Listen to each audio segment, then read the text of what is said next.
जंगल पर्यटन ठिकाणी पर्यटकांना मज्जाव.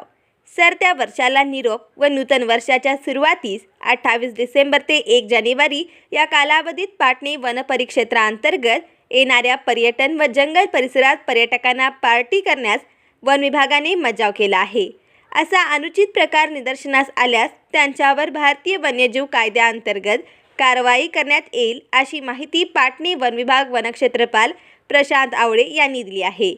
प्रामुख्याने तिलारी नगर परिसर, लष्कर पॉइंट परिसर, आंबेवाडी धरण, जंगमहट्टी धरण, सुंडी धबधबा, महिपाळगड, तुडिये धरण, पाटणे वाखन परिसर तसेच इतरही छोटे मोठे धरण परिसर व धबधब्यांच्या ठिकाणी बऱ्याच मोठ्या प्रमाणावर पर्यटक जमा होण्याची शक्यता आहे.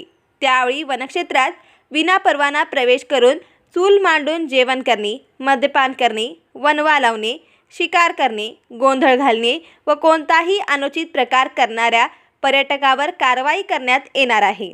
याकरिता वनक्षेत्रामध्ये ठिकठिकाणी चेकपोस्ट लावून वाहतूक नियमन करण्यात येणार असून जंगल परिसरात दिवसा व रात्री गस्त सुरू राहणार असून जंगलास व पर्यावरणास हानी होईल असे कृत्य केल्याचे निदर्शनास आले तर संबंधितावर अंतर्गत कठोर कारवाई करण्यात येणार असल्याचे आवळे यांनी सांगितले.